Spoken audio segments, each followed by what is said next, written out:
Hello everyone and welcome to my CS24 channel.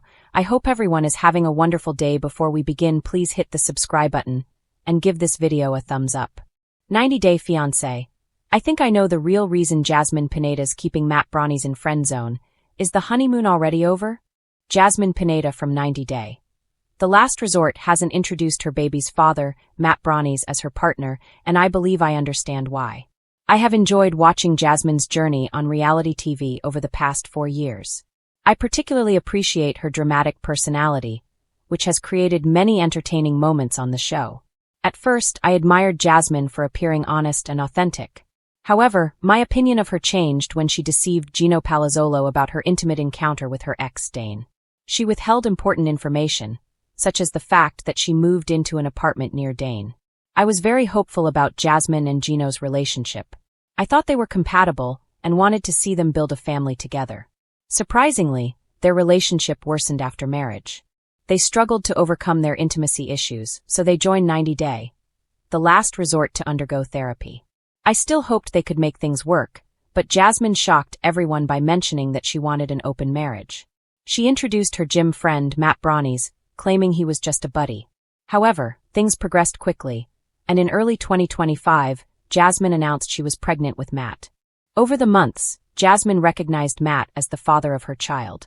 She doesn't refer to him as her romantic partner, and I believe I know why she is hesitant to make their relationship official.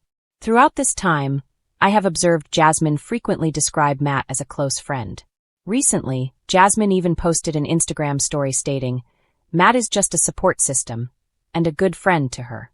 Jasmine has acknowledged that she struggles to trust another man emotionally, which I believe is a factor in her reluctance to commit to a serious relationship with him. There are several indications that Matt isn't very wealthy or ambitious. Despite enjoying working out, he doesn't appear to be earning a substantial income. In April, Instagram blogger at Shabuti.com posted that Matt works as a mechanic and has recently taken up a job as a tow truck driver. I trust Jasmine would not want to be in a relationship with someone who doesn't have a stable career.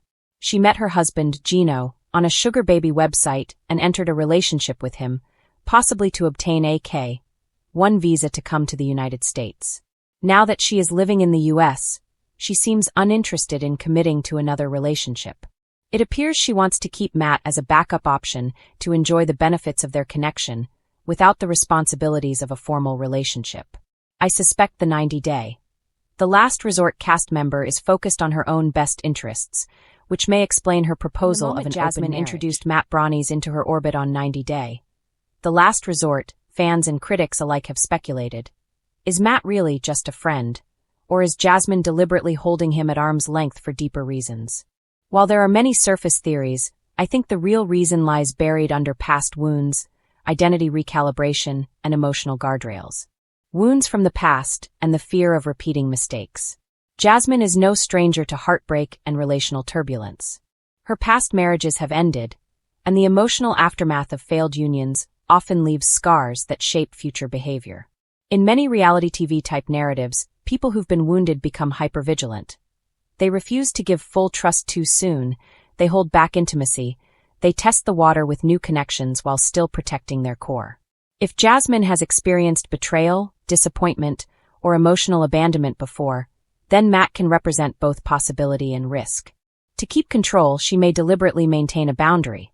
Friend is a safe category. It allows closeness, companionship, support, but without the vulnerability that comes when two people fully commit. In that sense, keeping Matt in the friend zone is a defense mechanism. She can see him, interact with him, lean on him, but never fully disclose, never let him in far enough to wound her again. The art of emotional calibration, pacing and projection. Another angle is pacing. Jasmine may be trying to protect both herself and Matt by not rushing into a formal romantic label. She might be testing whether his interest is steady, genuine, and resilient. In her mind, being a friend first helps her evaluate. Does he remain after the glamour fades? How does he respond to her ups and downs? How much effort does he put in when things get messy? By keeping him at that distance, she's giving herself time to discern whether he's for real. Emotionally, practically, morally. In a way, she's projecting a future possibility, but demanding proof of consistency over time before converting the friendship into something deeper. This pacing also gives her room to retreat if red flags emerge. If she labeled it dating too soon and something went wrong, she could lose him entirely or damage the narrative she is building in the public eye. Narrative control and image management. Because 90 Day Fiancé is a television show with audiences, editing, and external pressures, Jasmine's decisions are not made entirely in private. She may be acutely aware of how she's perceived. Strong, independent, cautious, selective.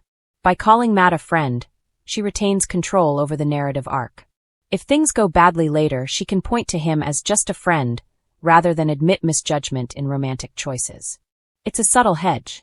Moreover, and this is speculative, she might want the emotional validation of connection without the full exposure of a romantic relationship on television.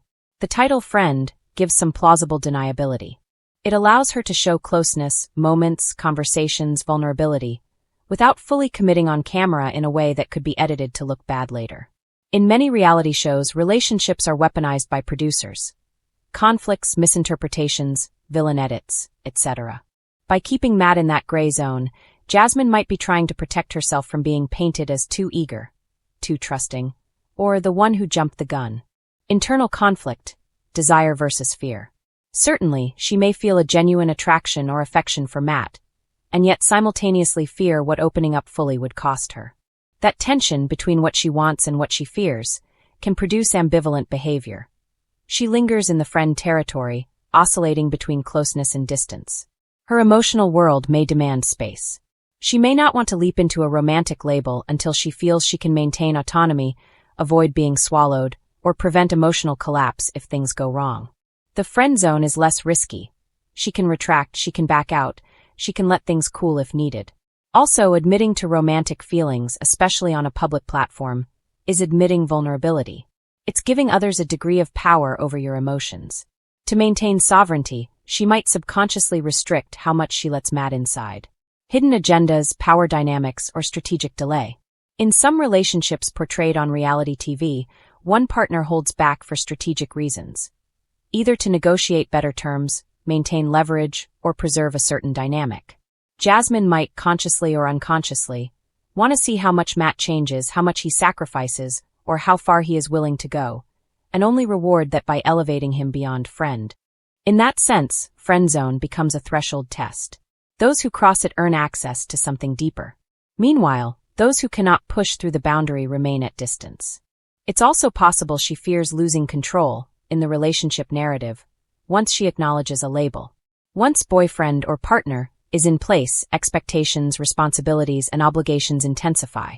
She may be delaying that escalation until she feels ready. External complications and conflicting relationships.